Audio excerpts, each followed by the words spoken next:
সদায় কি হয় এই এলপি স্কুলত মাথা মাৰিব খালা খালা এই যে ব্যৱস্থাটো কি কৰি আপোনাৰ অলপমান ওই নিবলিয়া রাখো আমি যিখিনি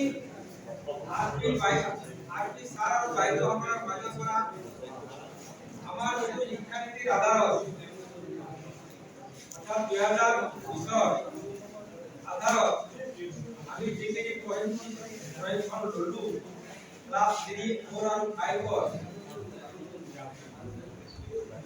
এইখিনি ভিতৰত যদি আমি আমাৰ বিদ্যালয়ত প্ৰয়োগ কৰিব পাৰো মই ভাবো নিশ্চয় আমাৰ লগত বিভিন্ন ছাত্ৰ ছাত্ৰী আৰু ভৱিষ্যত নাগৰিক নিশ্চয় নিশ্চিত হ'ব আৰু তেওঁলোকে জীৱন গঢ়ি তোলাৰ চেষ্টা কৰিব।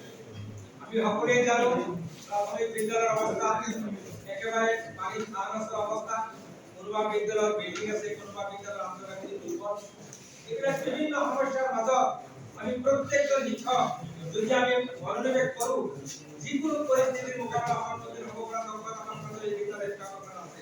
গতিকে আমি এই সমস্যাৰ সন্মুখীন হৈ আমি এই প্ৰয়োগগুণাত্মক আহিলাসমূহ যদি আমি বাস্তৱত ভূমি কৰিব পাৰো নিশ্চয় আমি ফলপ্ৰসূ হ'ম বুলি আশা ৰাখিলো। মোৰ দৃঢ় বিশ্বাস আৰু প্ৰত্যেকজন শিক্ষাগুৰু বিদ্যালয়ত গুণ আগবাঢ়ি চলাৰ ক্ষেত্ৰত যাতে আমি গৰিষ্ঠ পদক্ষেপ ল'ব পাৰো তাৰ কাৰণে মই সৃষ্টিকৰ্তাৰ ওপৰত আশা ৰাখিলো আৰু সদা হয় আমি সম্মান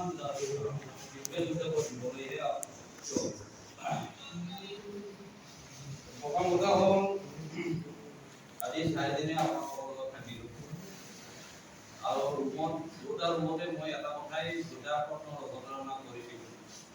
এই কথা আপোনালোকে জানে নহয় জানো? তো সেই বস্তু লাৰ্ণিং টেন্ডেঞ্চি ময়ো যেতিয়া বস্তুটো শ্বেয়াৰিং হ'ব দুপক্ষই কিবা নহয় কিবা শিকিব পাৰে, কিন্তু তাৰ কাৰণে তেওঁৰ এটা মন নাই, আগ্ৰহ। কিন্তু যদিহে বুজাই যে ট্ৰেইনিংটো কেনে হৈছে, যদি মোক বুজা পায় তেতিয়া মই ভালে বুলি কওঁ, কিন্তু অকণমান সাধাৰণ ত্ৰুটি বিচ্যুতিটো থাকে আৰু উভয় পক্ষৰ পৰাই থাকে। এইটো মই ফ্ৰেংকলি ক'ব লাগিব, নহয় জানো? উভয় পক্ষৰ মানে কি ফ্ৰম এৰেঞ্জমেণ্ট আৰু ফ্ৰম লাৰ্ণিং, এইটো সঁচা কথা। আৰু মই সেইখিনি নিজে শিকিছোঁ, শুনিছোঁ, কৰিছোঁ। কিন্তু আমি সেইটো আশা ৰাখিম যে ইয়াৰ যিটো লেভেল সেইটো লাহে লাহে কমি আহক। বৰ্তমান সময়ত মই ভাবোঁ যে প্ৰতিজন শিক্ষকে আমাৰ শিক্ষকতাৰ যিটো জটিলতা সেইটো লাহে লাহে অনুভৱ কৰিছে। বাকী বুজি পাইছেনে ছাৰ বাইদেউ? আগৰ আজি 10 বা 15 বছৰ আগৰ এজন শিক্ষক আৰু আজিৰ তাৰিখৰ শিক্ষক বহুত পাৰ্থক্য। এই সময়ৰ শিক্ষকগৰাকীয়ে কিমান সুস্থভাৱে কিমান মানসিক শান্তিৰে চাকৰি কৰিছিল আৰু আজিৰ এজন শিক্ষকে কিমান মানসিক শান্তিৰে চাকৰি কৰি আছে, এইটো এটা বিচাৰ্য বিষয়।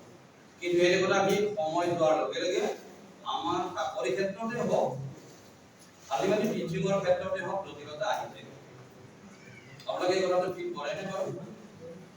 আৰু সেইকাৰণেহে আমি নতুন নতুন কথা শিকিবলৈ বাধ্য হৈছোঁ। যিহেতু আমি আনক শিকাব লাগিব, আমি শিকিবলৈ বাধ্য।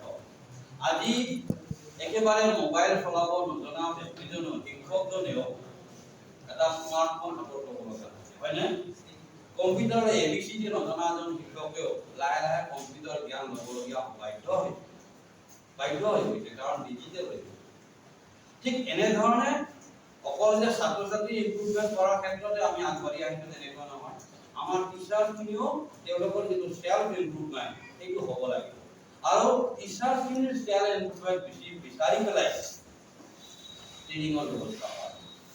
মই ট্ৰেইনিং সম্পৰ্কেও দুই এটা কথা আপোনালোকৰ লগত শ্বেয়াৰ কৰিছোঁ। ট্ৰেইনিঙে আচলতে যদি চাব যোৱা যায় তেতিয়াহ'লে অকল যে আপোনাক টিচিঙৰ ক্ষেত্ৰতে সহায় কৰিব তেনেকুৱা নহয়।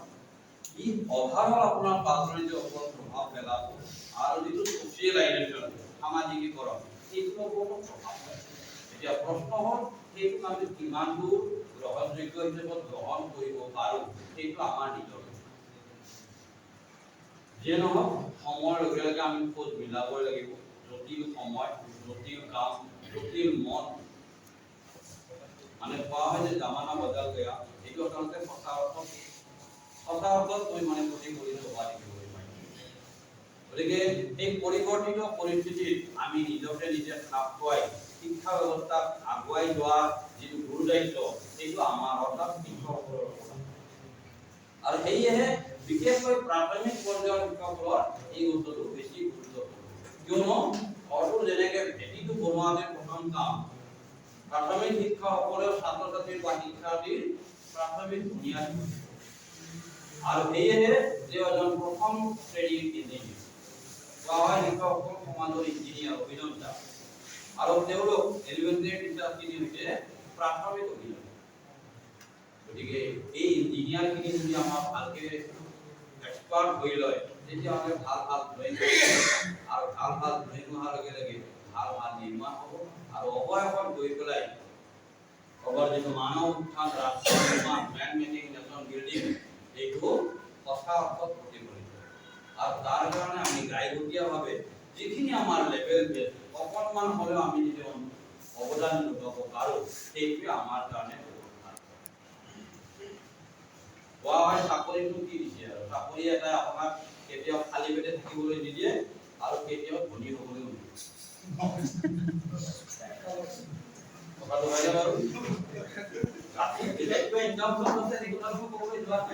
কিন্তু আপোনাৰ চাকৰিত আপুনি কেতিয়াও ধনী মানুহ হ'ব নোৱাৰে আৰু এইটো কথাও আপুনি কেতিয়াও অন্তত ধনী থাকিব। গতিকে আমি সেইখিনিয়ে পাম, কিন্তু আমি সেইখিনি পোৱাৰ ভিত্তিত আমি কি দি দিব লাগিব সেইটো আমাৰ নিজস্ব কথা। বিশেষ নকওঁ বৰষুণ আহিছে আপোনালোকে যাব নোৱাৰিব যদিহে থাকে আৰু সেয়েহে ভুলে শুদ্ধই আপোনালোকৰ আগত প্ৰকাশ কৰিম। ইয়াৰ মাজেদি যদি কিবা ভুল হৈছে সেই ক্ষেত্ৰত ময়ো আপোনালোকৰ পৰা ওচৰত মাৰ্জনা বিচাৰিম। কিন্তু মূলতঃ মোৰ এইটো কেতিয়াবা কিছুমান কথা মনত দোলা দি যায়, যেনেকে কয় কবি কবি খ্যাল আতা হে যিটো কয় মূৰত এই খ্যালটো আহে।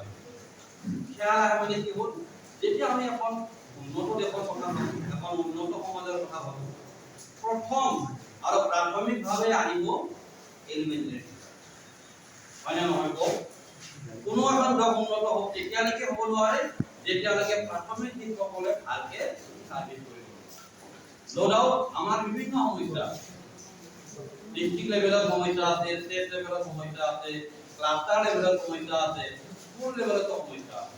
সমস্যা যে নাই এইটো কথা নহয়, কিন্তু সমস্যাৰ সেইখিনি সমস্যাৰ মাজতে আমি কিমানখিনি দিব পাৰিছোঁ সেইটোহে বিচাৰ্য বিষয়।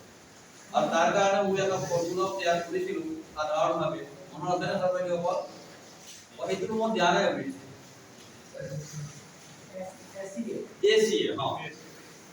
ACA প্ৰথম এইটো হৈছে একচেপ্ট আপুনি গ্ৰহণ কৰি লওক আপোনাৰ সমস্যাটো চিট চেঞ্জ কৰক পৰিৱৰ্তন কৰিবলৈ চেষ্টা কৰক আৰু লাষ্টৰ এইটো হৈছে ত্যাগ কৰক।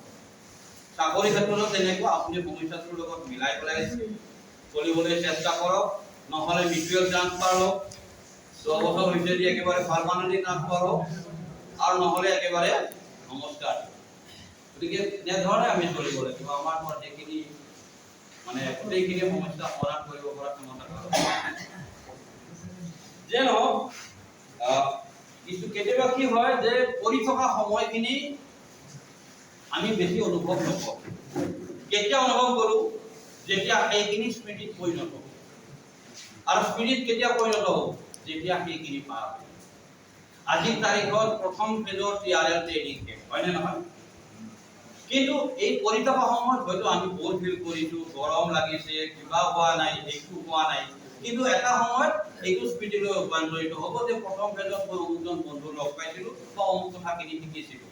সেই স্মৃতিখিনি ৰোমন্থন কৰি কিন্তু আপুনি এটা এক ৰমণীয় অনুভৱ কৰিব পাৰে আৰু সেই স্মৃতিকেই আপুনি লগত লৈ পেলাই তাৰ লগত নতুন নতুন স্মৃতিৰ যোগাৰ কৰি পেলাই আপুনি চলিব লাগে। আৰু কোৱা হয় যে স্মৃতিয়ে জীৱনৰ বাহিৰে কি থাকিব, কিন্তু সেইখিনি মানুহক সদায় সমাজত শ্ৰদ্ধেয় হৈ থাকিব যিখিনি মানুহে নিজৰ জীৱনত নিজৰ ভেটি নিৰ্মাণ কাৰ্যত জড়িত হৈ থাকিব।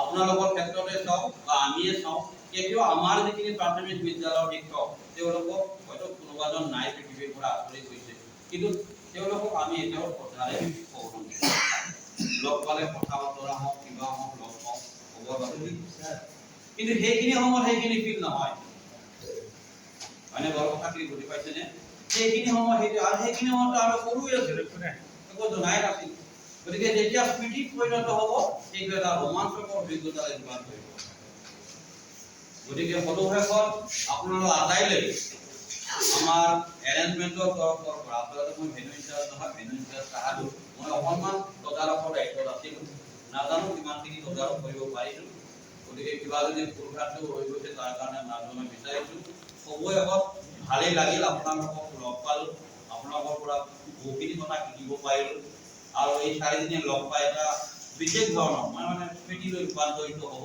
বা হৈছে আৰু সেইখিনি স্মৃতি সদায় থাকিব আপোনালোকৰ আটাইৰে সুস্বাস্থ্য দীৰ্ঘ জীৱন কামনা কৰিছোঁ আপোনালোকে এনেদৰে নিজৰ শিক্ষাদানত ব্ৰতী হওক নিজৰ লেভেলত দিবলৈ চেষ্টা কৰক আৰু আমাৰ ব্লক পৰ্যায় হওক ডিষ্ট্ৰিক্টেই হওক বা এজেবল মানৱ সমাজখন উজ্বলাই তুলিব তেনেকুৱা ধৰণৰ আশা ৰাখিয়ে মই পুনৰবাৰ আপোনালোকে শ্ৰদ্ধা জ্ঞাপন কৰি সকলোকে মৰম শ্ৰদ্ধা জনাই মই সমূহক ইমানতে সামৰিছোঁ ধন্যবাদ